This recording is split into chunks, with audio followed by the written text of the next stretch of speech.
thank you all for attending. Kate has offered to take the minutes tonight. And before we start, I just wanted to wish you all and hope you all that you had a very pleasant vacation and Easter, Passover, holiday. After a week off now, so back to work and picking up the crunch. It's always tough to get back after a week of work to catch up.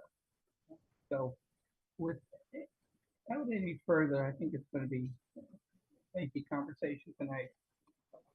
Any delay, I'm going to turn this over to Mike Weaver and Angela so that we can get started on the financials. Michael, do you want to start and take it over? Yeah, Rich, thank you.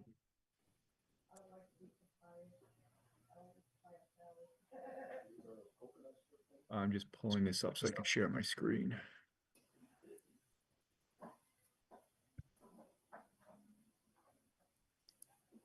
Mike, the page numbers are referenced, so it'd be good when you are discussing something, just make reference to the page number so people can get to it.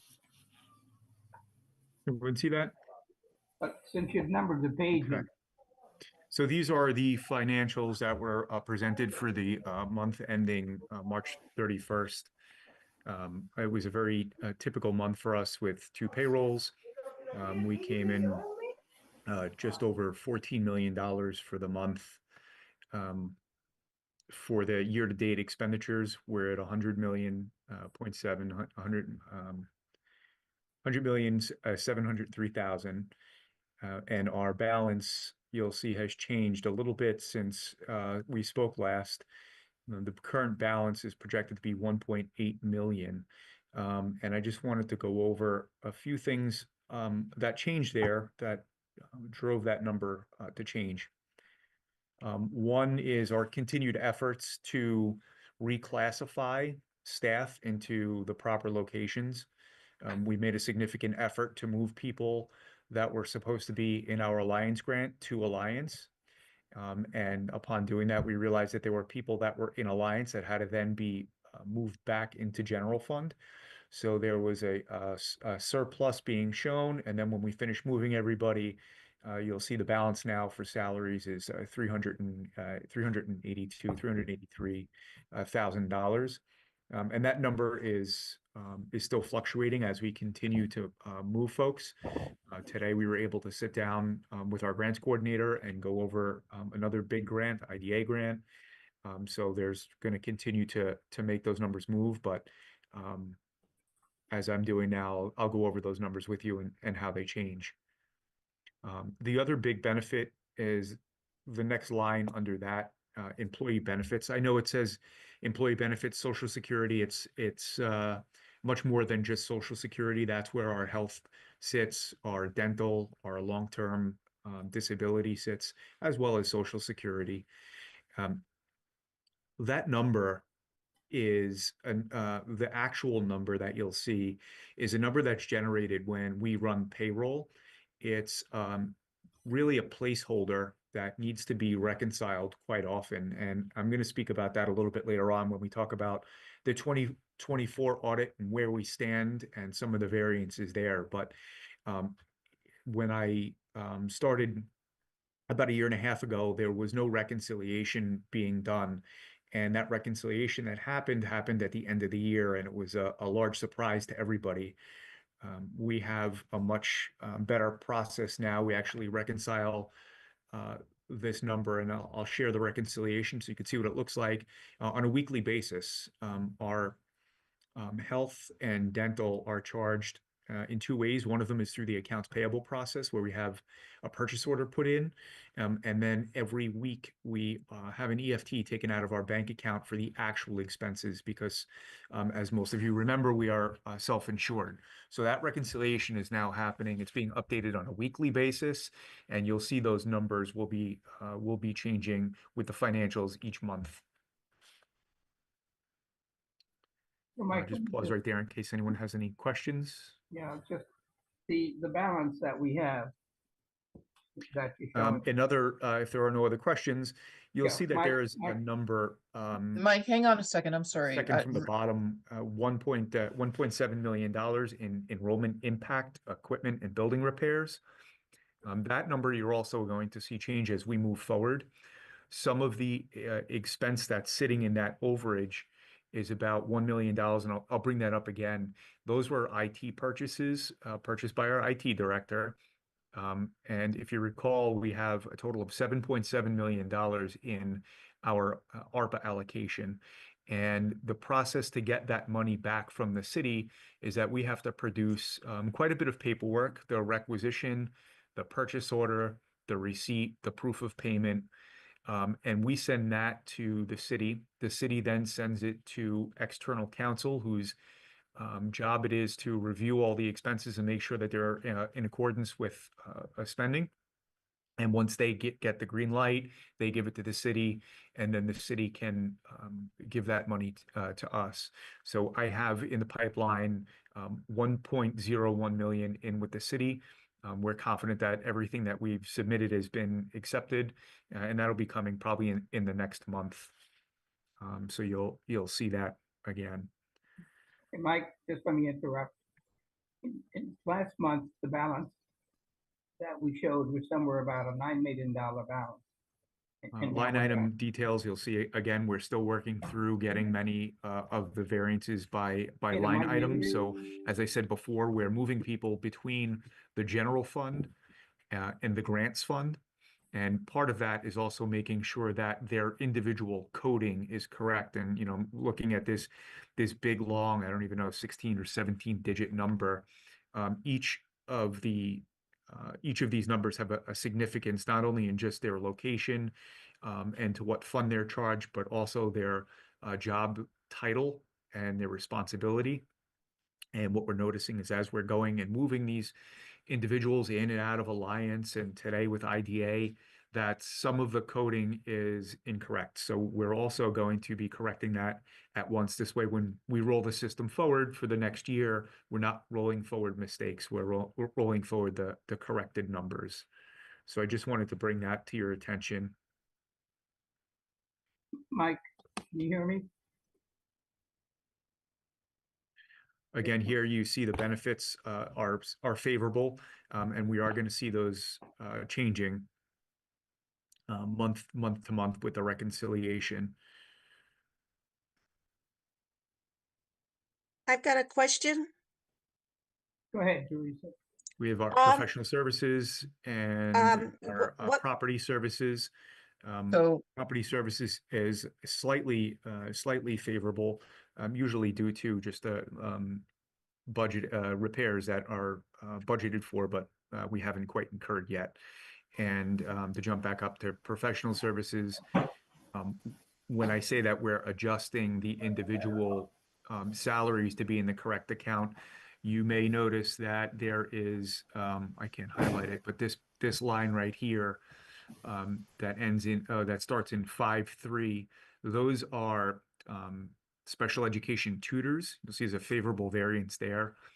That's partially offset because those people should be budgeted for and charged out of salaries. And for whatever reason, when the system was introduced, that wasn't the case. So you're going to see this number in the future also change as we request to move them into the 5100 series. Mike, can you hear us? Can you hear me?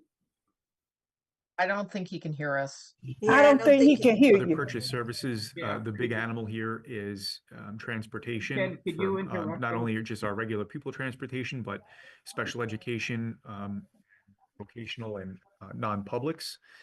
Right now, you're gonna see these numbers change as we go on an actual basis.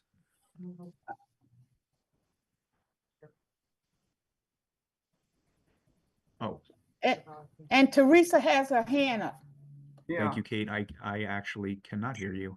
You're Okay. on mute. Everyone was on mute. Can you hear us now, Mike? Okay. Should I pause there for questions? Yeah. Hi, Hold on. Teresa.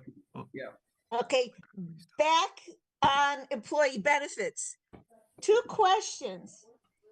First, are we still, did we have the consultant give us the figure for what we anticipate for health benefits? Sorry, Teresa, if you, I still can't hear you if you're. I've got audio. maybe I'm someone said- on. Teresa, there I we can go. hear you. I think this is an issue on their end. Yeah, Yeah.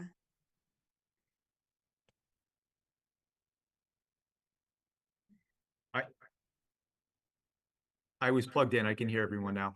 okay. Okay. There we go. Could, the figure for the health Thank costs for the year, are we still going to a consultant to give us that estimated figure? Didn't work. Yes, we use Gallagher Health. They give us the basic number, and then we book based upon that. Okay, my second question is, the number of employees in the district, does that fluctuate wildly? The ones who get the benefits and all? Well, actually, I should just say everybody. Does that fluctuate that much? It can change, but not much. So I don't understand why we can't get a better handle on that number. Let me share with you.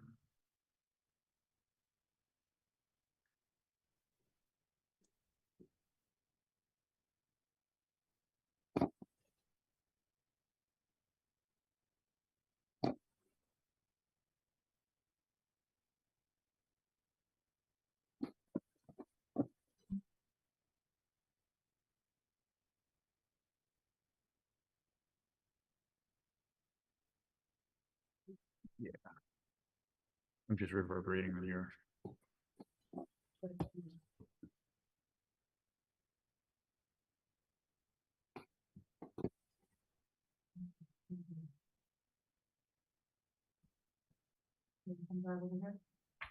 I think I got it. So this is the reconciliation that I've created. The number that we get from Gallagher is a placeholder, and that's automatically booked when payroll is run. So to get the best number or the truest number when that's run, we back that out. And then this top period is what we pay out of accounts payable. And then every week we receive a wire, we get a wire taken out of our account in these various amounts. So they swing weekly, you know, sometimes they're 400, sometimes they're 600, 700,000, sometimes they're low. The most recent one we see jumped up to 825,000. And that's because as we progress through the year, our healthcare benefits are not on a calendar year, and they're also not in a school year. They're on a plan year, which starts in September. And as the year moves on and people meet the deductible, we see that the last 3 months really start to creep up. Does that answer your question? Yes. May I ask another question? Why can't we get them to operate on the same yearly schedule as we? Sorry, one more time. Why can't we get instead of starting September, start in July to June? I think we probably could do that with working with the broker. I'm not sure if there'd be any benefits. You know, it would just maybe shift the more expensive months forward a little bit, but Can I actually have something to add to that? Because we do talk about that periodically, Teresa, and part of the problem is that we hire people and they either come and quit, or we have problems with how we staff. And so we tag it to the academic year so that we do the hiring in the summer and they come on and teachers go on the insurance right away. So that's why we've always staggered it, because the fiscal year would have us putting people on the insurance in the middle of the summer, and they won't have paid in yet or anything like that. So that's always the Okay, reason. So technically then it should end in what? So School is the out in plan- June.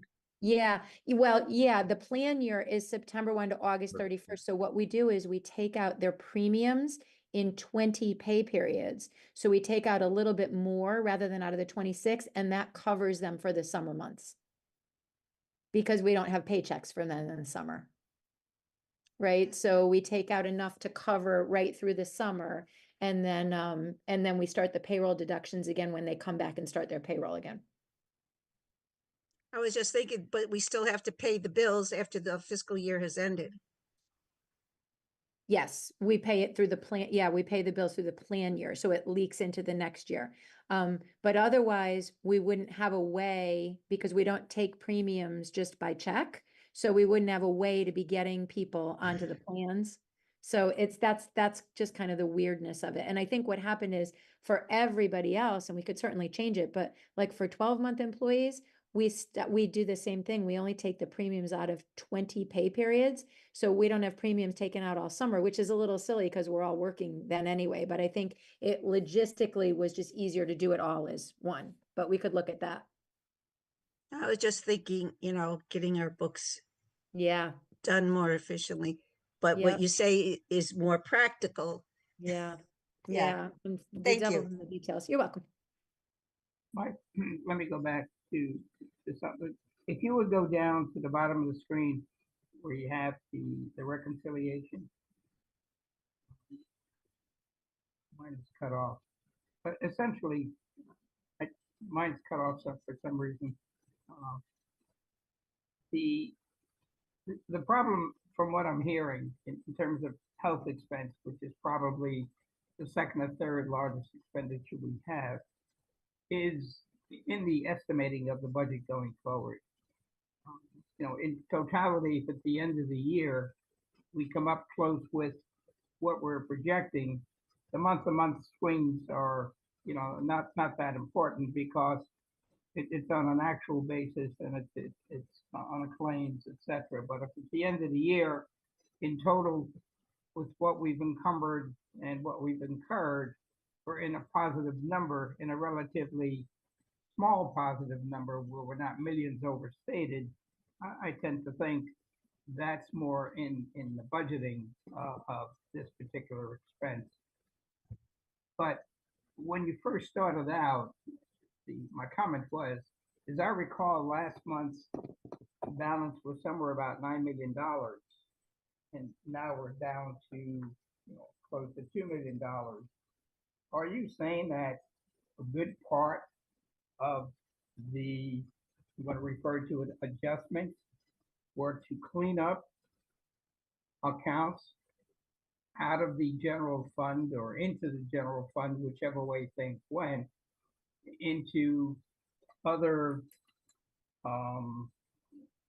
accounts, being grants,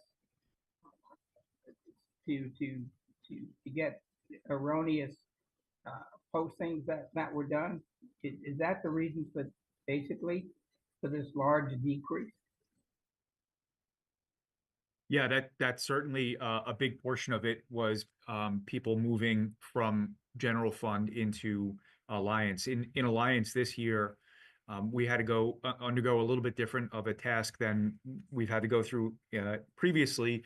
We had to break down the budget by not only location, but we had to include folks' names and their salaries and benefits that were associated. So we had a list of people that actually should have been charged there. At first, the first step of it was taking the people that were in the general fund and moving them to Alliance if they were correct, if they were budgeted there. And then the second part of that was moving people from the Alliance that should not have been there any longer back into the general fund. So you did see a temporary increase in general fund. And then when we found that there were individuals also incorrectly charged to Alliance that should have been a general fund, that flip happened. Off the top of my head, I want to say it was just over $5 million in movement in salaries, and then the corresponding benefits. And then, of course, we had additional expenses this month, which also brought the balance down. Now, after you've gone through this investigation and this cleanup process, I'm assuming the coding has been corrected. So going forward, things are going to be in the appropriate places, and we're not going to see major swings, 2, 3 months later. Is that correct? We moved, I want to say about 150 people. I think we have a total of about a little over, Kim, correct me if I'm wrong, 2,000 FTEs. So we just scratched the surface. Yeah, it's a little bit of a moving target. We know it's about 1,100 teachers and we're going to add a bunch in the spring or, for the fall. But we know we're circling around 1,100 teachers, so that's the lion's share of it. But yeah, the rest of it kind of fluctuates a little bit. Yeah, But to your point, I know it's a lot of work, but, and don't take this the wrong way, the statements then are meaningless statements, of course, for miscoding. Not pointing any fingers at you guys or anything there, but to the point where you cleaned up stuff that you found so far, I'm assuming those adjustments have been made going forward. So we're not repeating this process and generating statements that have wrong information and then a period of time later coming back with whopping adjustments to it. I mean, yeah, some of the coding I'm referring to, and I said that some of them still could probably benefit from a once over. It might be moving someone from one elementary school to to a location, not necessarily that we're going to be moving people back and forth between the funds. okay, yeah. I'm not concerned at this point with, what school they're in. That's for, a later cleanup. But all I am concerned is when you publish, financial statements and we have swings from a $9 million positive balance down to $2 million, and we say that it's attributed to coding differences, we're 9 months into the year, it doesn't make any sense. So what I'm trying to say is going forward, we have to have a better handle on the mechanics of the coding. So when you publish the statements, we can take them at face value. That's all. I agree with Rich. I agree. I mean, this is crazy I mean, because we still got April, May, June. Yeah, I just want to, if I could just jump in for a second, or we're going to reverberate here. Just to clarify, a lot of the work actually has been done. The grants, getting folks assigned to the correct grant. There was staff that were traditionally or historically assigned to the Alliance grant that were still being charged there, in addition to new folks that were rewritten for the 25-26 year. And so once those adjustments were made, everybody is basically in their correct home, their charge code, if you will. But every time it's going to be a real, like a laborsome process every year. So for example, right now we've got a lot of staff members that are sitting in the one-time ARPA funds. When that expires, then all of those staff members have to find a new home, a new charge code, a new location and funding source. So it's really just a hand-by-hand, person-by-person project that you embark on. We did that a lot with with Alliance to make sure that folks are being charged, especially under the new strategies that we have written. Same thing with Title I, same thing with some of the other grants in IDEA. So there's been a lot of changes that have been made there. That's good, but every time, as we head into a new hiring season, we have to be super mindful coming in that everybody has their correct location and their correct charge code. And that's something that in the last couple of years with all the turmoil, folks have been docked or assigned, if you will, to the wrong places. And so what you see in EGMS when we enter those names in is different than what's in the back end of our teller system. And so the work has been to align what gets entered into EGMS and how the charge codes are actually firing in the system. So I think we're in a good space now. There's more, it's going to be ongoing, labor to continue that process, especially as we turn staff over and especially as we head into next year with so many staff coming on board. Richard, a lot of work has been done. And like I said, there were places that were getting overcharged and places that were getting undercharged. And I think we do have a much better handle on that right now. I appreciate that, and I do want to thank you for the tremendous work that's been done, and Mike and Angela and the staff to get this cleaned up. And I understand the complexity, particularly getting into a new budget year in terms of what you're proposing and the final appropriation, and then how you move things to what I referred to rob Peter to pay Paul may change some of this coding in the future. The only thing I'm saying is that I understand it's labor intense, but we're gonna have to figure out a way how to keep current on this particular process so that when you publish these statements, you don't have these big adjustments, going forward. As to how you do it, whether you hire temps to do it or Yeah. however the process is, that's going to be up to you guys. But this is a moving target. It's just like I use the phrase rob Peter to pay Paul because we constantly move people back and forth. And like you said, from Harper, they're going to go someplace else. So that means a tremendous amount of coding.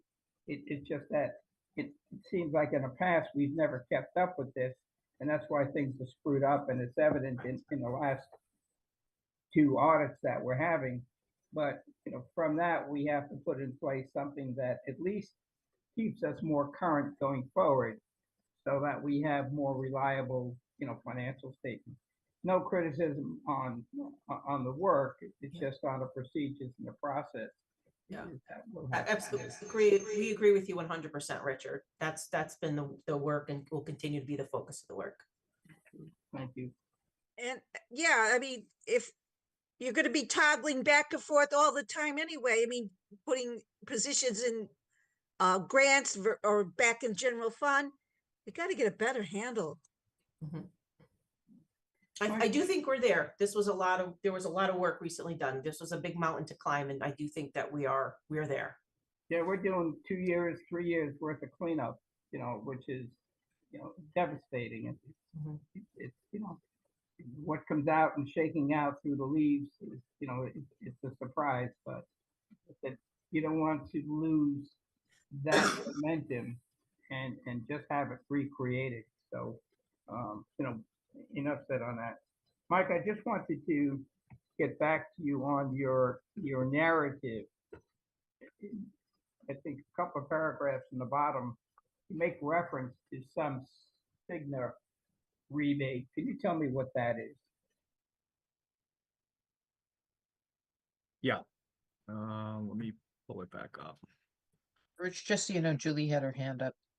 Oh, I'm sorry. Julie, after he answers the question, you could ask the question, okay? Thank you. Yeah, so every year, inside our agreement with Cigna, we're entitled to, but not guaranteed, a benefit on the pharmacy program. And this year, the number that came in was a little north of 1.6 million in pharmacy rebates. So you will see that number reflected when I show you the 2025 numbers and where we are as of today. I think that's what you're referring to, Rich. So you said the numbers, they came in March, but you record them in April, is that correct? Right, so they're not in these sets of financials, but they are in the current set. Right. Now, They're booked in April. this is a pharmacy, this is a pharmacy rebate that we get. Is this something unusual or we get this annually? Yes, we get it annually. Last year it wasn't quite as big. I think last year, if I remember correctly, it was just about 888,000. This year it was just over 1.6 million. And let me ask you, where in the budget is with this the cost for this to be? I guess what I'm getting at is this rebate ever estimated in the budget to come to reduce our expenditure? Yeah, so I think that's one of the reasons why we've been favorable in healthcare benefits. So that the number does sit, or that number does get booked to healthcare. It is, as we saw from last year to this year, it be going from 800 something thousand to 1.6. It's wild all over the place. And additionally, my question to Gallagher was, is this something that's definitely guaranteed to us? Is this something I can bank on, or is this something that we should get? And I got that it is not guaranteed to us.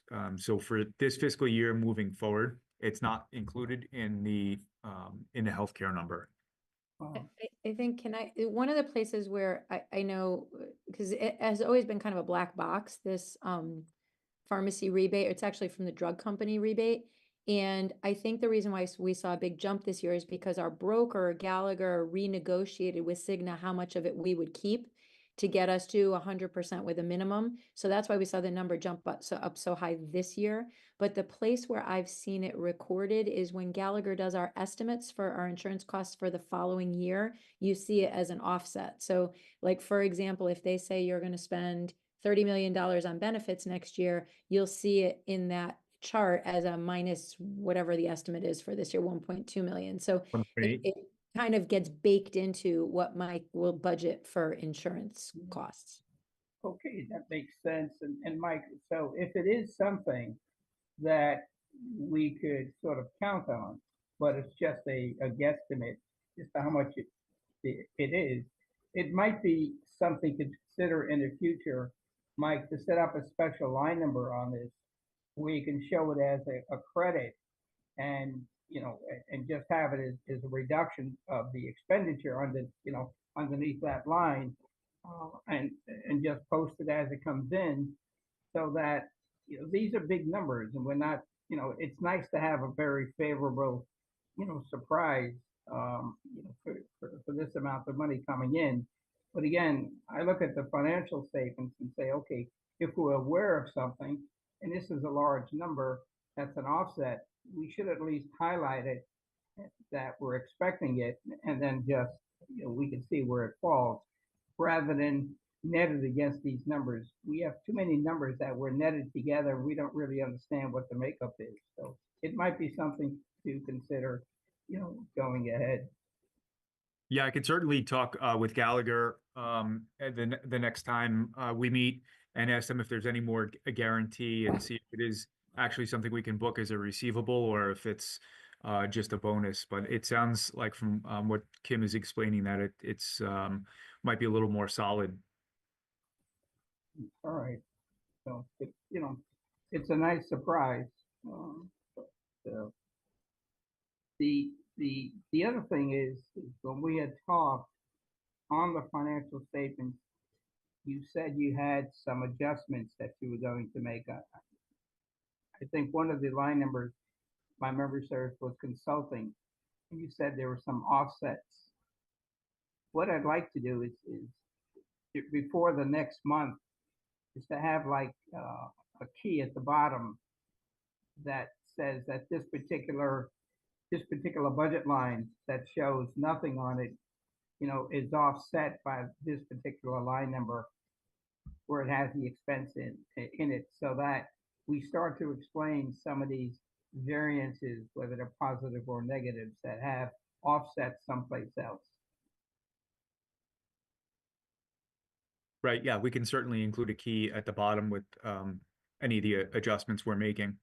Yeah, because when you look at, again, when you look at the details and you got these variances, and that's why I've been reluctant up to this point is to discuss the variances, because you're so in the cleanup process. So it's kind of hard to determine it. But if there are items in there that you're aware that the opposite or the offset of that is in someplace else, then it should be noted on the bottom. So when we look at it, it makes a little bit more sense to us.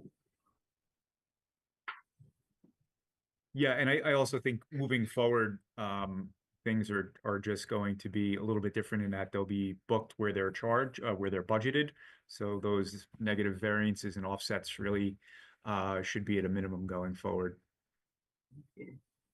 All right, thank you. Julie, you had a question. No, I was just gonna add what you said, but you already mentioned about how to offset. I mean, to put a note on something just in case, just for notice or just for reference, I should say. But you already mentioned it, so thank you. Okay, I got one question. go ahead, Teresa. Thinking of a separate line, do we ever get, in connection with the state, we get these mandates? do we ever get a line stating what the current state mandate is costing us? I mean, unfunded mandate. Yes. So, can I jump in?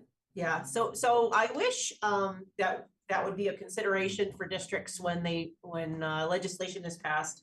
But districts are really left to kind of figure it out, and how that legislation impacts them. And so, sometimes there's, costs that you know about, and sometimes you don't really know until you experience something for a full year as to what the real hidden costs are. There's known and hidden, and, those are things that usually in the next legislative session, superintendents and folks would go and advocate for or bring to light about the unintended consequences of some of the legislation that gets passed. I would love to have a bucket or location that was called unfunded mandate, so we could put everything in there that was not budgeted for the previous year, but we do try to keep track of things like that. Whether or not it falls on, deaf ears at the State Department is a whole nother thing. But we do, we'll have some more things heading into next year.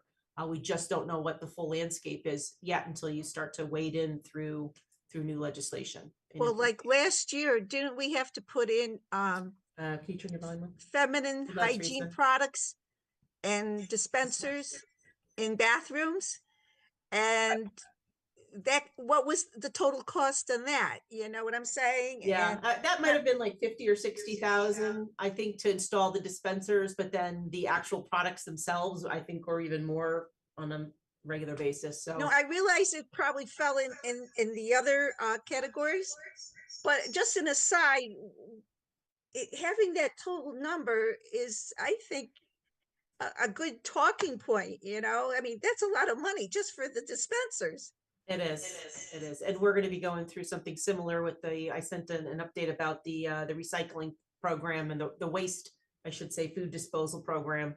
That's another legislative piece that we're not quite sure how much that's going to cost us to haul off our waste separately. So that's another thing coming. And then the AirVac system or the air quality controls, we've got to pay for that now. Now, Yep. what does that cost? Yeah. People got to know this. Yeah. So these are all things, like I said, we keep track. We try to keep track of them once the real numbers are known, and as superintendent groups and as different legislative groups will advocate to have laws changed or amended or to be funded. Well, can I suggest maybe a Thank you. separate page of unfunded mandates? Just like a PS. Yeah, it's the bane of our existence. So No, I agree with you. Karen, Teresa makes a good point, because as I'm listening to her, we had that mandate to move to 25 credits for the high school. So that, to me, A great example. that globalization to move us into that is a huge unfunded mandate. It's a lot of that's passed, been absorbed, but Yes. to Teresa's point, it's a number similar to what the mayor gave us for his in-kind services. It's a number that is out there, that what we have to absorb, and it could be an interesting and should be an interesting talking point at some point. Put our heads together to say how much we've spent on unfunded mandates over the last 5 years, so to say. Absolutely. Yeah, and it's not just one time. It's having to sustain it moving forward. Yeah, And exactly. It's easily forgotten. Yep, yeah, because we've already met that threshold, Mhm. so you forget it. And so, a valid point, Teresa. It's just that, as I keep saying, there's so much to be done. That there's a priority list as to what has to get done first. And time moves by so fast. But it's a good point, and hopefully we can, get to it so it makes the presentation a little bit more informative. Good. Mike, did you want to move to, does anybody have any further comments on the operating statement before we move to the grants? If not, then let's just quickly look at the grants, Mike. And again, I want to thank Angela for her great job in the presentation and the board voting to adopt this particular format.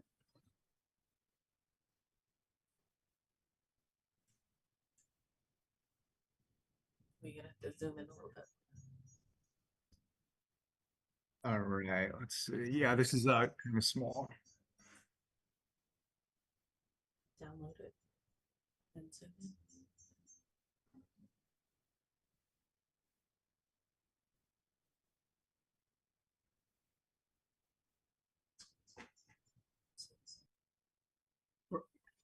Actually, Mike, when you're bringing it up, if you could focus, my question would be if you could focus on the Alliance grant. I just had a question on that I wanted to direct to Kara.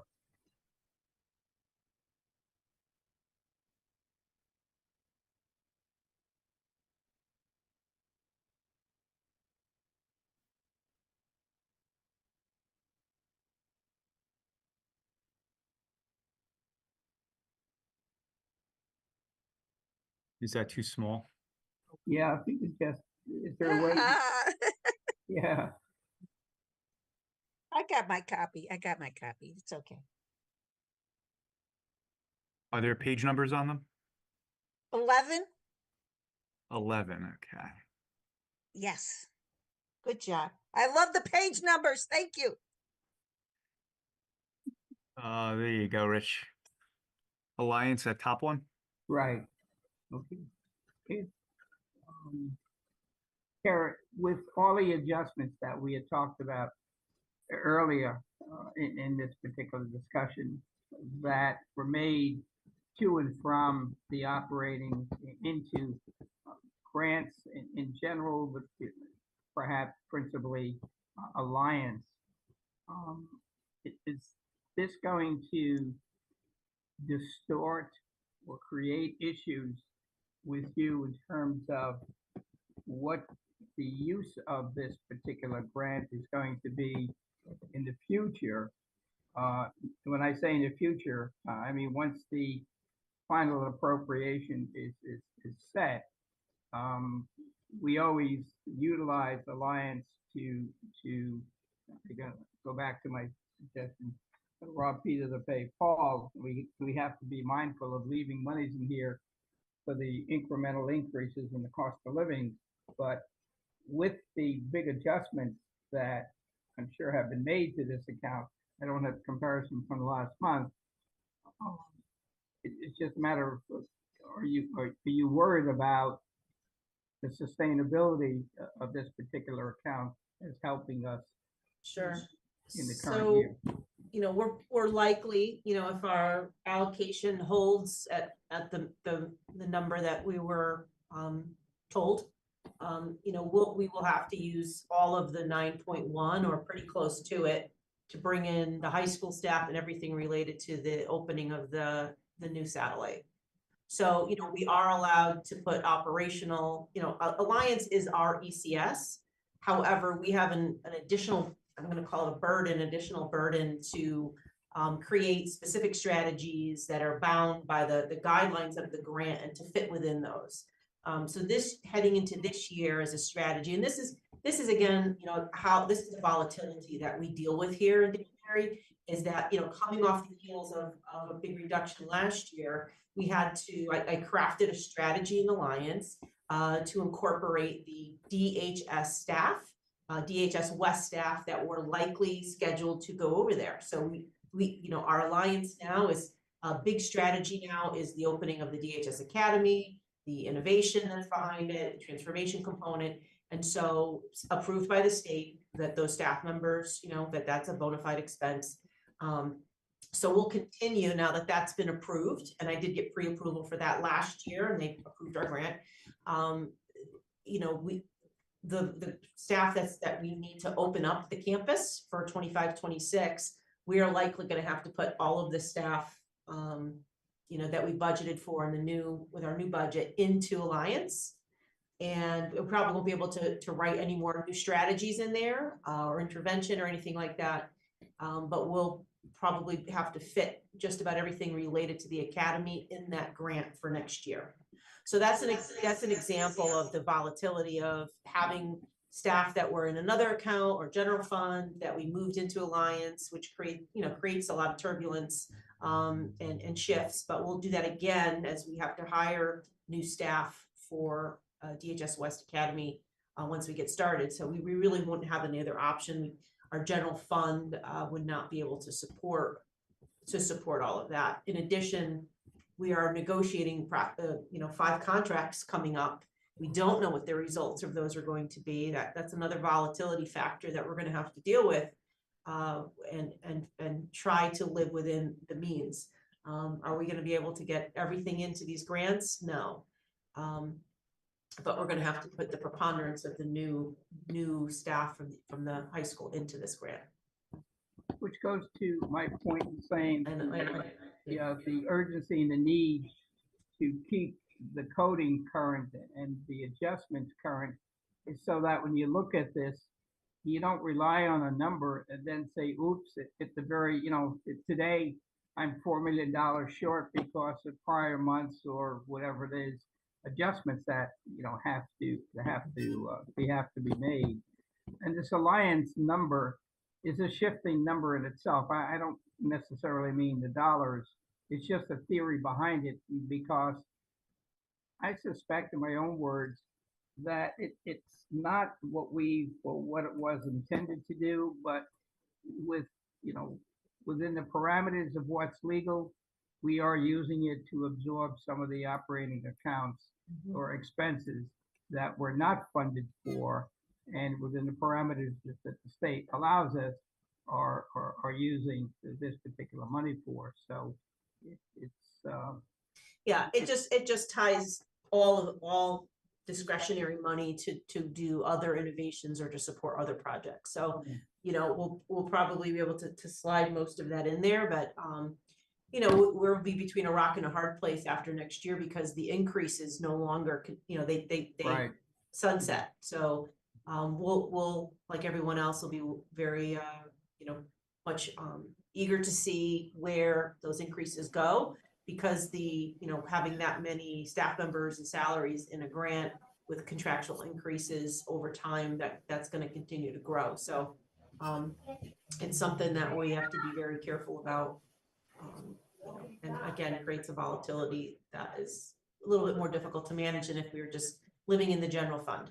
That's what makes things complicated here. Again, in Danbury, we live out of multiple grant streams that change and shift. And one-time funding, I'll never turn down money, but one-time funding is very, very disruptive.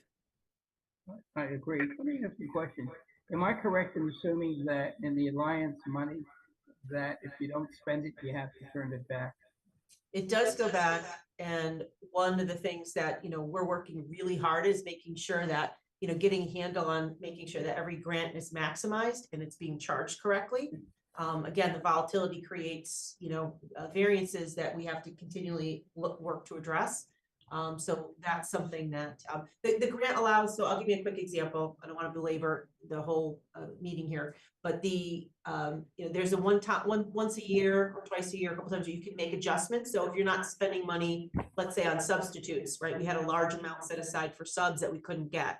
I'm able to reprogram that. So I was able to reprogram it for some equipment that we're going to need for the new high school, right? So we can make use of those funds if we're able to address things in real time. So I guess what I was getting at is my concern is that with the Alliance being frozen at a certain point. Richard, hang on a second. I can't hear you. Mr. Janelli, Teresa has her hand up. Okay, let me finish my question to Kara. Yep. Thank you, Gladys. Kara, my question was with the concern that with the Alliance being capped and this reserve or buffer that we have to keep in there for potential cost of living increases, is that something that we can just say that we're putting aside X number of dollars to cover contractual increases for the salaries that are in there, and that would be allowable? Yes, if you're asking me, yes. Mike lost internet. Yes, so you know, if we had contractual increases, we could use the grant to offset, and we could use the general fund to offset the increases that are in a lot, the contractual increases as they go up in Alliance. One way or another, we would just have to rebalance the staff that's in there. So what I would do is I would pull, you know, a percentage of staff out that would have to stay in general fund, and or we'd have to reduce staff to make everything fit, which is ultimately what we do not want to see happen. But you know, we can only spend what we have and within our means, and we have to make sure that that grant has enough room in it to absorb a contractual increase for the next year, the next cycle. But again, we're heading into, so we may have to program that grant before we even landed all of our contracts. Mhm. So it's, you know, it's complicated. Yep, it is. Okay, thank you. Teresa, go ahead. Okay, my question, I have two questions. So the line positions that you're moving to the Alliance grant, those are going to be the ones over in the west side?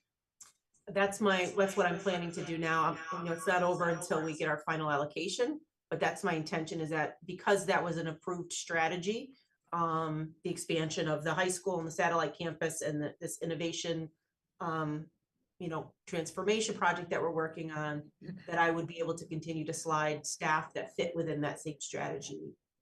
In. So do you have a total number? How many people are going to be employed over at the west side?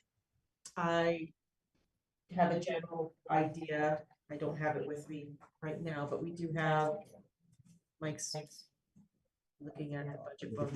FTEs are on here.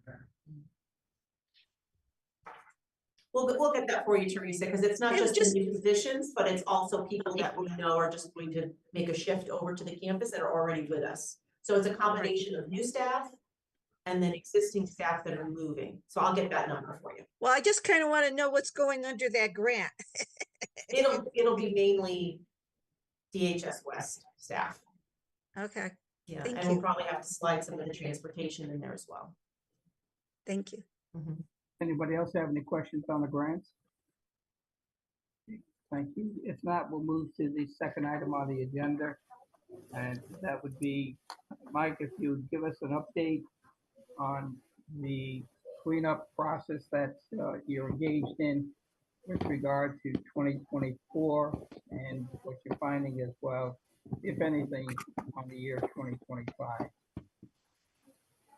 Yes, let me pull up a reconciliation. So we started the 2023 audit was completed. We started the 2024 not too long ago, a few weeks ago. Can you close the door? Please. We had numbers to the city, and the city submitted their numbers to the auditors.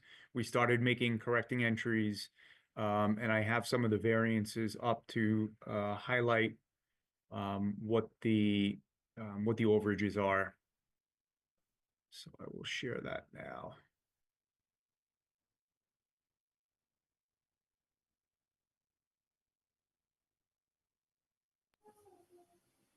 Mike, when you say over, is this number inclusive of what the balance was before, or is it in addition to?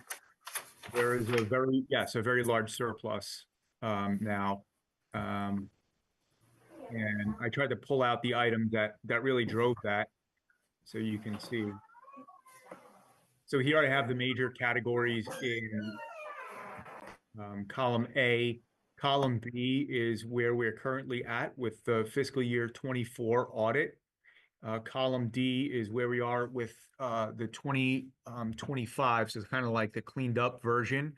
And then I highlighted down below 15 some other items as they come into view, so you can kind of see where we're going to sit. So right now there is a $9.4 million surplus in fiscal year 2024. Again, this number is very fluid. It's changing as we do entries. It changed as of this morning. I have a better breakdown on the next slide. But as part of that number, If we remember, there was a purchase order entered that was meant to account for the Danbury West move. That number was 1.4. That there was no expenses ever charged to that. Nothing ever came to fruition. So I backed that number out today. And then there are some other POs in there that we're still looking at for about 329,000. So for fiscal year 24, I'm thinking right now, again, the number is fluid, but it looks like there's about $11.1 million in excess of the 150,602 budget, which is about 7.4%. And Mike, that, okay, that includes the final figure that we were shown of 2.1, which was, I think, the 721 plus the 1.4. Correct. You're saying now, all in total, you're looking at a net surplus of $11 million. Is that correct? Again, it's very fluid, but But yes. at this particular point, subject to Right. change. Right. I tried to break down just what that was and try to make some sense of it for everybody. Rich, I think this is one of the items that you and I discussed of things being offset in certain locations. There is this large negative number that was in our budget, $3.044 million. It's labeled as undesignated. That largely offsets the favorable variance in salaries with about 1.5 million left over. So those numbers are, I wouldn't say offsetting, but partially offsetting. The other thing that we talked about before is benefits, health insurance. The total number for benefits is about just under $5 million of favorable variance. 2.6 of that was in healthcare, about another 2.2 in dental. And then there were some other, like I said, there were several accounts in there, but about 133,000 in kind of other. I didn't really break down purchase professional service or personal property services just because they were relatively small to the other numbers. But other purchase services, we had a favorable variance of 1.5. That's made up of about $800,000 of transportation and about $600,000 worth of tuition expenses. And then again, there was some other various accounts in there and created a little bit of noise to the tune of about 129,000. And then lastly, we finished the year favorable in supplies. I don't really like that term supplies because in supplies is utilities. That was the biggest driver we had. We actually finished favorable to budget of about 1.2 million. And then there was about 280,000 in supplies that included not only office supplies, but educational supplies. And I think that was largely driven by, at the end of 2024, we kind of pumped the brakes on expenses going out. And then again, it's about $189,000 in, just various other accounts.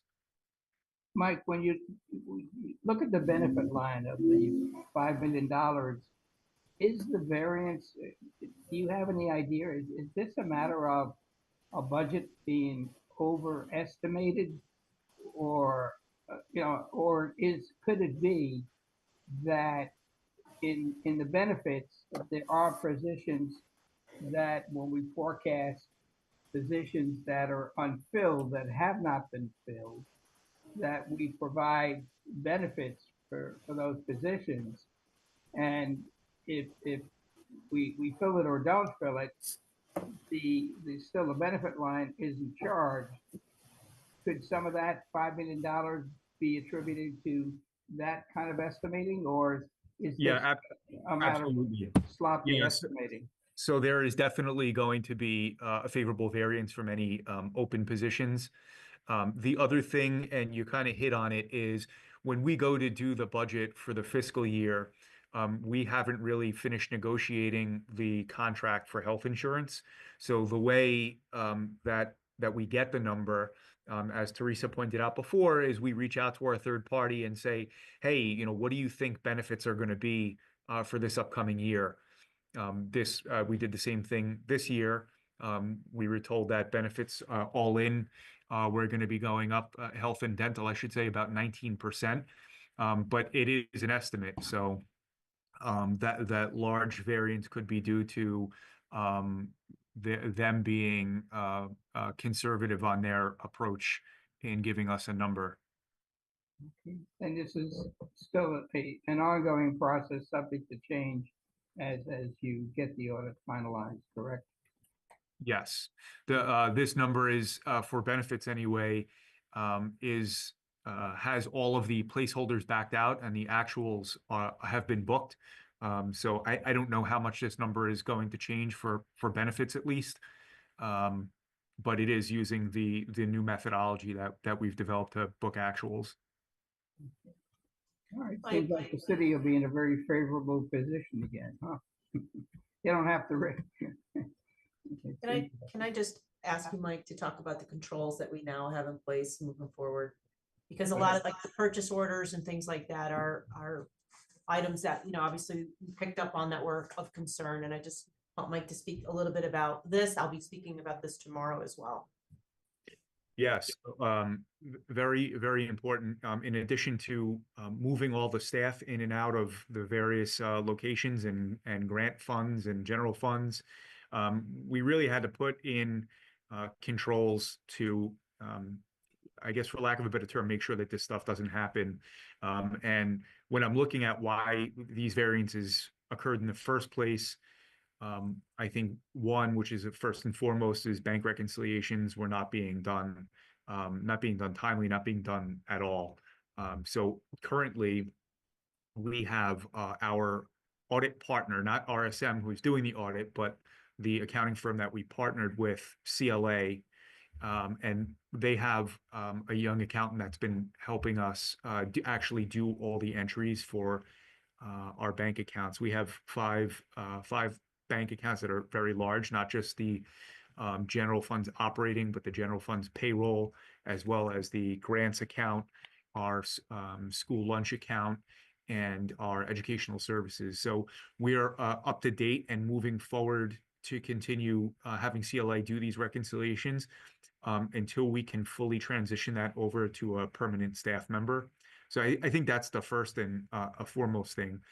Another thing that Kara was just alluding to is something I've mentioned before, and it came from a comment that Teresa had on looking at purchase orders and really going over them. We started at quarterly, but printing out the purchase orders and giving anyone who is, I'll use the term a buyer, the task of going in and making sure that any of the purchase orders that are in are still correct and valid, and if they're not, to have them closed.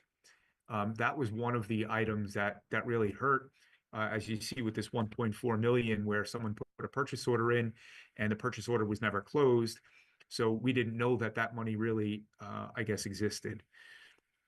Another item that we're working on is, as I showed you before, the Cigna reconciliation. Healthcare, both dental and health, is a very large portion of our expense. And not having that reconciled in a timely manner on a weekly basis, it's not acceptable, and it leads to huge unfavorable variances. And the last part is, I guess, kind of a mentality shift. So for a very long time, what our staff members were doing is they knew they had budgets, but they waited until the very end of the year with the mentality of, well, I'm going to purchase it in June and I'll get it shipped to me over the summer, and then I'll have it for next year, kind of like this pre-purchase. The rules of accounting don't work like that, though. They say that, I have to take the expense in the period in which the good or service was received. So a lot of times people would make pre-purchases saying, oh, I'm going to pay for it in this year, and this way I get it for free next fiscal year. But the auditors say no to that, and they make us account for it in the proper period. So there is that understanding that's going out. Kara had several conversations with the staff members just to let them know if you need something, put the purchase order in, because come May, we're going to pump the brakes on purchase orders so that there's no bleed over. And then we're going to go ahead again and go through all of the purchase orders. And then kind of the last item, kind of overseeing everything, is creating a closing schedule. Every accounting team has to have a schedule every month that they adhere to that makes sure that you're doing all the proper entries. And then once all the entries are done, you create the financial statements. And then after you create the financial statements, you go and you do your reconciliations of not just your bank accounts, but all of your balance sheets, making sure that everything ticks and ties. So we're developing that closing calendar, which would be, I think it'll be the first one that has existed. So that'll kind of be like the overarching framework to make sure that all these reconciliations get done and all these little tasks that weren't being done in the past are now getting done. Good job. Rich, Just- I was gonna just Terry add, has there's her just a hand couple up. other things too. We talked about, and we'll do this through policy at some point when we get to the financial series, of putting in a couple of policies around purchase orders over a certain amount and having multiple signatures, and so that the superintendent, there were some purchase orders that were put in to that fiscal year, previous fiscal year, even when I was here, that I was unaware of. So large ones. So it's important that there's multiple sign off on very large purchase orders. In addition to that, Oh, and one last thing was, in our system, when we create journal entries, it's very important for anyone to be able to pull up that journal entry and look at any backup that was associated with it so that they can understand where that number came from and they can tie back to it. And that policy wasn't being enforced, but it is now. We started doing all of our journal entries with backup. So in the event someone isn't here and someone else needs to understand the journal entry they did or why they did it or how they did it, that's well documented inside our Tyler system. And also, Mike, as we discussed, it might be getting down to the minutiae where you and I like, but it's worth a conversation where you upgraded the sophistication to the accounting system to have it work with you so that journal entries have explanations and attachments to it, in addition to being able to upload a journal entry from an Excel spreadsheet to be automatically created, as opposed to having somebody go in and create all these numbers again. So, that's more, that was certainly very, very time consuming and positive adjustments that prevented stuff from being done, before. The only thing I wanted to mention, in addition to your policy on purchase orders, you may want to delegate, I don't know how you work it, but as to who's responsible for that review and make sure that the people are following it, rather than have the responsibility fall on your particular shoulders, where, you want to be able to delegate some of these responsibilities. Yeah, it's a great point. But Rich, Teresa has her hand up. Yep, Terry, go ahead. Thank you. Now, am I correct to say each school can issue their own purchase orders? So there's no centralization to know if the stuff has come in until the last minute? Is that correct?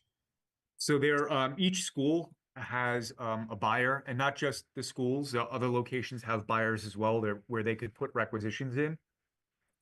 The secretaries will usually do it.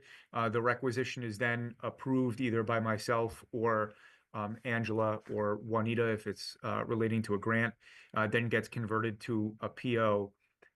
Where I think we could do a little bit better is when invoices come in, to get them all to come into a central location. And whether we decide, hey, listen, all invoices should go to the site first for approval and then make their way over to finance for payment once they're approved, or do they come all into finance first and then they get pushed out for approval and sent back? There's pros and cons of each. I've done things both ways, but yeah, that is definitely an area that we could benefit from. Okay, so who holds the POs? They're in the system, so everyone has access to them once they're created. You don't give physical POs? Yes, we do. Yeah, so Where once do they go? once the PO is created, accounts payable will send the PO to the individual. We call it the greens, right? That's their ability to make the purchase. So that's why you've got different silos. You don't have a centralized system. That's why the PO for the move went unnoticed. Perhaps. Yeah, you've got to centralize the POs. You got to centralize the POs. Yeah, one of the functions that we're hoping to have an additional team member here soon. We'll be focusing very heavily on purchasing. Right now, our accounts payable person is doing both accounts payable and purchasing, and the glass is more than full. So that would be a great project for that individual. Thank you. Are there any other questions with regard to this reconciliation? If not, then we'll move to the next agenda item, which has to do with the creation of the closing calendar, which Mike briefly talked about. What I was getting at, in addition to what Mike was referring to, and I think it's a good point, is a public accounting calendar as to, for month end, what has to be done, journal entries, accruals, et cetera, But in addition to that, I was looking for a calendar that the board would be presented to show what is required and what has been done, so that, for example, financial statements would be an item, bank reconciliations would be another item, tax returns another item, whether they be quarterly or annually. Different components of the month's type of transactions that we as a board should be aware of as a checkoff calendar. And at each month, when the financials are produced, they can just have, a checklist that says, okay, this is done, the bank recs haven't been done, and an explanation as to why. I think of something like that in retrospect, 2020 is always good. We would have known that the bank recs hadn't been done for a couple of years, or but reconciliations to subsidiary schedules are, have been or haven't been done. So I think if we could work on a calendar like that, it would certainly be a big help to the board, knowing, what they should be looking for to oversee that the things, the responsibilities that we're tasked with are being met. So that's something that we can develop together, moving Great. ahead. Is that okay with you, Mike and Carol? That sounds great. And if there are no other questions on that, the final item is basically for Dr. Casimira on her Dog and Pony show tomorrow, which is going to be very interesting.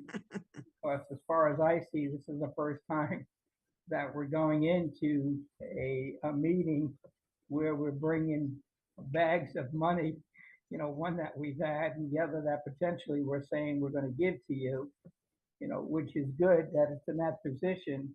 On the other hand, it's going to create egg on our face to defend our particular position now, from all of the criticisms that we're going to get. So, I've covered some of this with Karen. She'll know how to defend it. My suggestion would be just to get that out of the way to begin with, so we cut off the questions, tell them what we've done and what we found, the controls and things we have in place, and let's move ahead and defend the current budget for the 194 million. Getting to that point, just recapping, is the question I have is that the mayor gave us, as he put it, $199 million. So he gave us 172 in the appropriation, which was a $12 million increase. he re-gifted to us, if I can use that phrase, a unspent balance that he gave us last year of the city ARPA or state ARPA money. It's nice to be re-gifted, present. And then he threw in there the Alliance money, which generally in the past had come to us direct of $9 million. And the famous $12.9 million of in-kind services, which if we can figure out how to apply that to some vendor, that would certainly help us. But my question to you, Kara, is in going into this meeting when you defend $194 million, are you going to say that with what we currently have, as I said, the 4, the 9, and then basically that's it, that we're going to continue to do what we have and to make things work, or there may be a shortfall of X number of dollars that are in terms of even the arithmetic, that we're going to be short, and we'd like you to pony that money up, or if not, there are other funds we have, such as that non-operating account, I think it's non-operating, I forget, what the extra Sure. terminology is, but the non-lapsing account, so I guess what I'm saying is, what is the ultimate purpose and request that you're going to make of the city tomorrow? Sure. So, our needs are still the needs that we have going into tomorrow. As always, I don't want to say we've gotten pretty good at, figuring things out, but we are coming down to a line with this grant where, any flexibility that we've ever would have had, it would have been wonderful to walk into next school year with the full Alliance grant or a good portion of Alliance grant being available to supplement student services across the school system. We won't be able to do that next year, but we will be able to slide, staff that's intended to open up the school system into that grant. So what it does is that it'll allow us to live another day, but does not allow us to really thrive. And that's the difference. As we go into, the next school year, again, we have not negotiated 5 contracts coming up that are unknowns over the summer. Those contracts and contractual increases across the state are running very high. I could tell you that now. We just had some updates. We talked to Tom Mooney and get the lay of the land, and so we can expect a pretty good challenge on our hands in terms of landing in a place that is affordable for us, while still trying to remain competitive. And that's something that I think, even if we slide into next year by the skin of our teeth, we'll be able to stay competitive with area salaries, and considering the conditions that we have. And that's a real concern. Recruitment and retention is a huge concern for us in this district. And so there's other factors that we're going to have to contend with besides just squeaking by another year. It's really about what happens to climate in the school system, what happens to conditions, and what happens to our ability to accelerate learning. We know that when we apply some direct focus and have strategy, and we put the right people on the job, that we can make movement and growth in terms of academics for a school system. And we can scale that by having enough people. So being able to scale it, scale results will be hampered by not having enough funds. So I can talk about that tomorrow for sure. The other thing I'll just say, when we don't fund our early academic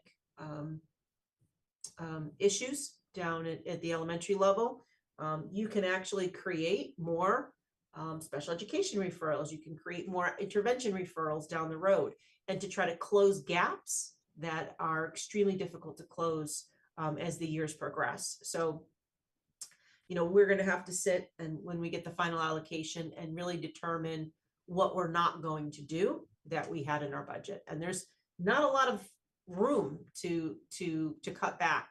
If I add up our numbers, we've got 12 plus the 4 remaining ARPA heading into next year, and then 9.1. That gives us about $25.1-ish million. We asked for 34, so, we have to figure out where to get that other 9 million, and that will come from things that we put forth in terms of our ask on the table for next year. We're still determining the bus routes for Danbury High School West. That could have some variables there. Out of district tuition, there's a lot of variables heading into next year, but some of the positions that we wanted to restore and some of the positions we wanted to bring on might not happen. So in essence, yeah, we're still Lisa has her underfunded hand up. by X number of dollars, which we're gonna need their help for. Now, let me ask you this, Kara. I can almost see the face of the people that are gonna ask this question in that, why should we, put it this way, why should we believe you in terms of your budget when in the past couple of years, you haven't spent, all that you were given? Is it a fair statement to say that the money was spent, but can we say that money was spent, but it was spent out of the government ARPA money? And is Sure. that one of the reasons why this disaster had happened? Yeah, so we have, I don't know if you saw the post, thank you for bringing that up. I don't know if you saw the post in the newspaper recently about the 25 or 30 districts or so that had a lot of unspent ESSER funds, and that they were trying to, I guess they got cut off and they weren't able to spend the rest of theirs. Danbury, that was the one list we weren't on this year, was the districts who didn't spend their ESSER funds. So I was happy to, I held my breath as I clicked on that news article that we weren't on there. But what I can tell you, but it doesn't mean that we didn't have it in another place, obviously. If you wanted to look at this on the positive side, we did spend our ESSER money. We used it, we did spend all of our ESSER money. We did not send anything back to the government, but we did have a surplus, and that got sent back to the city. So I guess I would rather see that happen than, for as much as, consternation as it's causing us now, that money did go back to the city. Well, what I will say is that, the biggest, it's not that we didn't need the money, we absolutely need the money. What we've been dealing with in terms of climate and our staffing issues in the last couple of years have been tremendous. And so do we need to do we need to fill every one of those positions? Absolutely. And that's, so that money is definitely needed moving forward. The other thing is, Mike and I, it's completely unacceptable that we did not have accurate and timely information in the last couple of years to stay up to date, to make adjustments. Mike and I probably meet in the hallway 300 times a day. And I'm like, where are we? Where are we? Where are we? And we're talking about things. And as we see something coming up, we're able to adjust it in real time. As we see a grant, there's a pocket of money that's not being fully utilized, and we revise it and put supplies in the hands of kids, or get new cafeteria tables for a school that has some broken tables. That's what we're doing right now. So we're trying to maximize every dollar, but it's because we can see in real time what's going on, because we now have visibility. In the last couple of years, and quite frankly, when I took over last year, I had no visibility. It was like wading through murky water. I did not know where the bottom was. All I could do was pump the brakes, and to ensure that we didn't, go, land in the red for the end of the year, because we did not know. And so that was the most responsible thing that I thought that we could do, without knowing. I knew that there was something was amiss. I could not get accurate and timely information in the way that I needed it. That resulted in some staffing moves that, that I made, to take care of business, and we're heading in a different direction. But what I can say, and what I can, confidently say, is that we are on it. I'm going to say it probably took us 6 months of this school year to find the bottom, to be able to see our feet and where we're at. And once we were able to do that, thanks to Mike, and really, this, when I say Mike and I, he's probably so tired of me right now, because I'm in the finance office. I've never thought I would be in the financial offices as much as I have been. I've always lived in the curriculum realm of things, but you have to really be on top of things to know what's going on, to be able to adjust. It's one thing to have a surplus. We're gonna have other surpluses. We're gonna have years where we have high budget, high benefit costs, and low benefit costs. That's benefit costs. That's the that's the kind of the ebbs and flows of being self-insured. But being able to react to that when you know where you are is everything. How do we Okay, we have $3 or $4 million. What's the best way to utilize that money between now and the end of the school year? And then how do we take that information and make a better projection for next year? And those are the things that we have not been able to do in the last couple of years because we didn't know. But now that the light is coming through here, and things are being cleaned up, it's much easier to predict. We're still, going to work hard to land the plane here. Like I said, I wish I had probably 3 or 4 more months of the school year.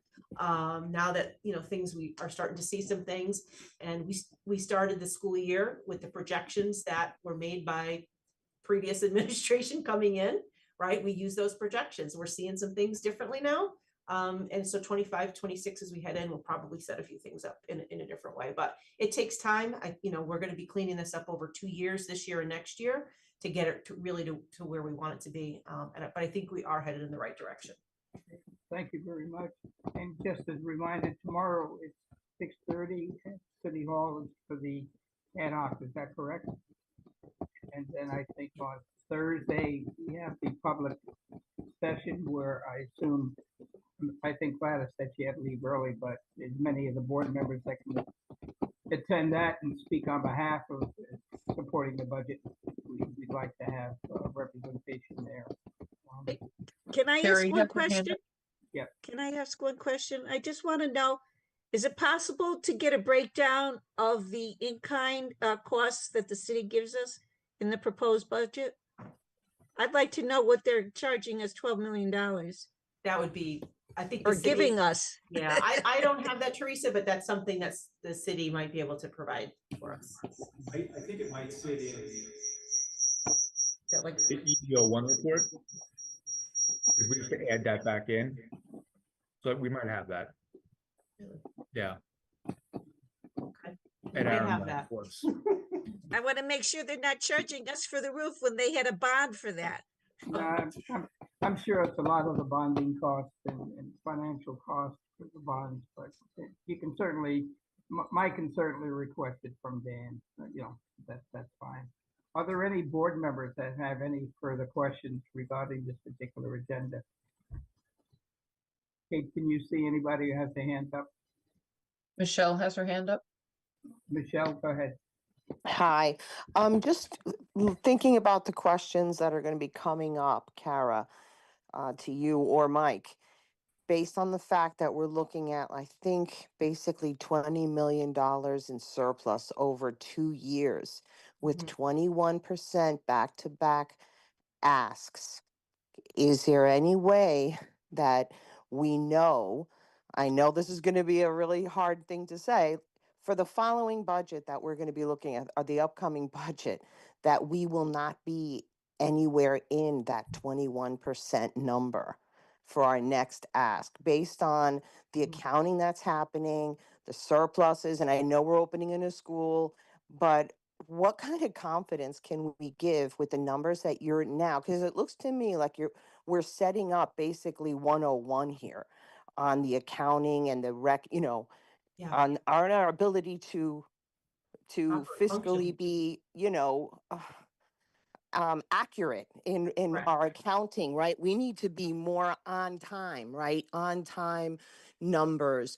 So what I'm asking for is, if we're going to go, and we have to go, and we're going to defend what we're doing and what actions we've taken based on all of the issues over the last few years, we can point to so many. But can we give any kind of assurance that our next ask for the school budget is not going to be near that 21%?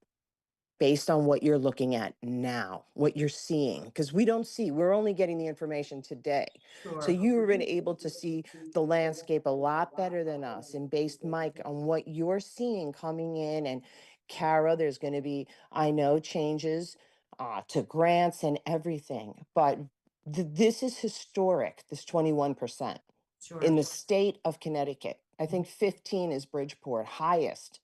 So for us to be able to ensure to the public that we are really getting a good hold on this, are we looking at any kind of a number like 21% in our next ask for 20, what is it?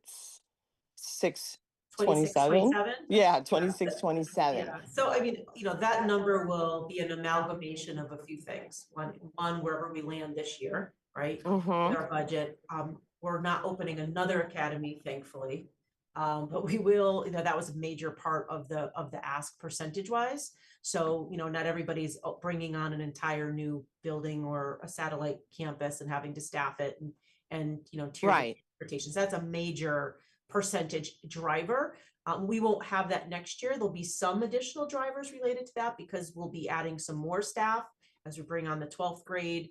But it certainly won't look like it was this year. But you have to understand too, is that some of the ask in the budget, and I can't remember the percentage, it might be 5 or 6 million, were to restore some staff that's really hurting us that we don't have.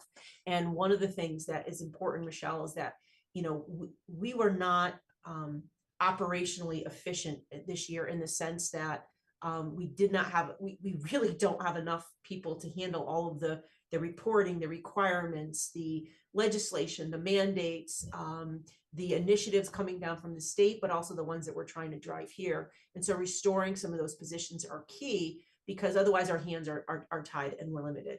So I consider that the priority, Karen. Agreed. Absolutely, because Agreed. we have not known where we stood. To me, Right. that is the one Yep. absolute priority that we have. As a board, it is difficult for us to know what's happening if you're telling us that you're just you're just finding the ground. You know what I'm saying? So Sure, I'm yes. asking if Yeah. you found the ground. And what I just heard in this last exchange, which is great. We've gotten a lot more information. We've got a much better sense of where we are and where we want to go. Mhm. But based on that, you had just said it's going to be tight. The money that we're spending is basically going to the administration to cover the opening of the new school, but will not be facilitating all of the programs that we clearly need. Mhm. So, based on that one line that you just made, and then we're going to be getting in there, we're well aware of construction and what happens and Sure. what, we don't necessarily see. Based on all that, because the numbers that we have been projecting over the last few years have been with the idea of the Career Academy already being open. So I just, if we're going to go and we're going to stand together and we're going to say, okay, this is where we faltered. This is what we're now looking at. And this is the direction, like for me as, a Yeah. taxpayer, Sure. just a taxpayer, am I looking at another 21%?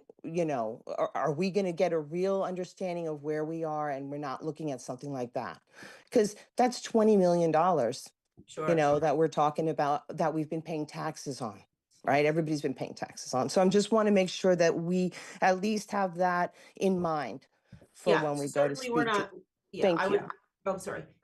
Thank you. That was my question. Just Okay. what are we Yeah. looking at? How do you see the landscape moving forward? And I know that's very difficult, but I'm sure those are questions that as you're moving forward, they're, before you, that you have to obviously be way ahead of us Yeah. in So a I can't, sense. yeah, so I can't imagine that we would have another 21% increase. However, we do have, we are trying to play catch up. So I don't think we'll be at the marginal rates that some of our surrounding towns No. have enjoyed because, they've been kind of keeping up at a different rate than Danbury. So we are, we are trying to catch up. I do think we'll get there over time. Again, the opening of the academy created a perfect storm, if you will, of need, coming off ESSER and trying to do all of these things. So, there's a lot of variables, the rising cost of healthcare, the needs of our students. There are drivers such as special education, second language learners, transportation, out of district tuition, things like that are out of our control. But again, I don't think we're going to have another like 10 million of our ask this year, Michelle, was the opening of the academy. Are we going to need that money moving forward every year? Yes. So that's the hard part is the sustainability moving forward. So, we're not, everything that we've done, while it's a big number, Michelle, is still actually quite conservative relative to our size and our need. So we're going to continue to make, responsible requests. This was a very unusual year. Like I said, perfect storm. We'll make, very responsible requests. We're very sensitive to the needs of the taxpayers. And I'm extraordinarily sensitive to the point of, and with Mike to, the situation that we found ourselves in. And so, and understanding, some of the angst that's caused. So, it'd be irresponsible of me to predict a number for 26, 27 without looking at our actuals. No, And Yeah. our costs and making sure that we're, that we have what we need. But again, 21% would be, I don't think that is going to be a number where that won't be near, given the fact that we won't be doing some of the same Okay. things again. Yeah, okay. And- Thank to you. your- of yeah, course. To your point, both Michelle and Kara, this is no surprise. I mean, this $10 million was reduced. I think the initial estimate was $12 million. And that we've been, over the last couple of years, phasing in some positions in anticipation of the academy. So it was out there as a number. As to how they forecasted it or put money aside for it, is something else. But it certainly wasn't any surprise. The So just- problem, I think, as Tara said, is the sustainability going ahead, because this is a firm number now, and we've got to live with all of those positions moving ahead. Don't forget too, you just made me think, we will have another mini cliff next year, because if we have this ARPA money, a $7.5 million worth of ARPA money, we'll probably have about 4 million or so and change left to rely on for heading into the year. But then heading into the 26, 27, that money is gone. So Right. it's not sustained. So we have to absorb at least 4 million heading into next year. Maybe So- more actually. So- And then, right? Yeah, so that's what I'm saying, like Yeah. putting like the information that Teresa talked about, where we have a sheet of things that are non-man or things that are coming up that we need to consider. I know when I'm putting projects together, I'm looking at that number today. If it's next year, if Yeah. we're looking at reconciling what we did a couple of years ago, that's what I'm like, we continue to compare ourselves to Norwalk, that size Yeah. and that expense. I get it, but they're growing at 9%. So we consistently are growing at 21 or 20, you know what I mean saying? So we've got to find Yeah. a way to make it sustainable so that we can afford it, right? Sure. So I'm just wondering, everything on the table, how do we get there? What are we looking at? Probably, I'm not going to give a number either, but I'm just hoping it's nowhere near that 21%. You and me both. 15% is a huge number. And I think we all knew about the expenses. We didn't count on the surpluses and not being able to backfill. So that's where I'm just, I know we're looking at a lot of reasons as to how we got here. Yeah. And it's wonderful that it sounds like we're building a sounder system. But moving forward, and if we're asking for that trust, is how do we rebuild that and making sure, like right now that just came up, that money that we won't be having next year, what are we looking at? That's all. So Okay. Michelle, as part Thank of our you for goal- your yeah. time. Yes, of and course. questions. Just one last thing, as part of our goals, we do, once we land this budget and where it's going to land and it stays put and we lock in whatever our final number is, we will do a 3-year projection, to the best of our abilities, so that we can see where we're going in the next couple of years and try to anticipate some need. Not knowing that it's not perfect, but Right. one of our strategic goals was to create a multi-year projection. And we plan to do that as soon as our numbers settle here. Thank you. Yeah. Are there any other board members who have questions relative to the agenda items tonight? Can I ask one more question? I'm sorry, I know I'm not on finance. ahead. I appreciate it. So I know that they're talking about, and I know that you had sent an update, Kara, maybe you could speak a little to it regarding the cuts that we might be seeing at the federal level, Connecticut specifically, regarding the education and the federal. Anything that you see, hitting us, or any kind of a number that might impact Danbury if, there's, I if don't we don't know. comply with the administration's, DEI policy. If you could just speak to that a little bit. Thank you. Yeah, as of right now, just for the sake of the group, our commissioner has sent a response on behalf of all school districts in Connecticut as to our compliance with current Title VI and policies that we believe the State Department has certified us as following in compliance, I should say. At this moment in time, I think there's going to be some things that we're going to have to be very aware of. What we have in terms of policy and what we do in practice can be different. But at this very moment in time, the state of Connecticut thinks, has positioned us to say that we are in compliance and we should be okay. Now, I haven't heard of any loss of funding for us as of yet, or that is anticipated. I do know that there would be some type of a review process if there was some sort of inkling that we were not operating according to sort of the rules that have been set out. We do have this, like I said, we had two grants, the IED grants, increasing educator diversity grants. We've been told that to proceed as normal, that to continue on with those. I did reach out to Attorney Tom Mooney to just review our IED plan, our policies, to give it a second once over, even though the state of Connecticut said, we've responded for you and everybody's good at the moment. But I did want to get an opinion, and so that'll be forthcoming. And Tom's office will review some of our materials for us just to be sure. And if there's anything that we should change or anticipate or head off, we can do so in advance of any further things coming down the line. As of right now, Michelle, I have no knowledge, directly or indirectly, that there is any particular funding stream or source that could be in jeopardy. It's not to say that there can't be something coming down the line. Mm-hmm. But How much is the grant? I'm sorry, go ahead. It's a couple hundred, each one of those maybe like $200-something thousand. Okay, all right, thank you. They're not supporting, we don't have staff tied to them. They are to support teacher residency, recruitment, diversifying. the Okay, school. So Thank you. if it went away, it wouldn't be the worst, thing. okay, thanks so much. I appreciate that Yep, clarification. sure. Therefore, if there are no further questions, 7:42, I'm going to ask for a motion to adjourn. I'll make a motion. So moved. Second. 270, Juanita, second. Yo no sube el 250, el sube no cambia porque es un precio total. Thank you. Eso siempre viene siendo yo. I- I Entonces,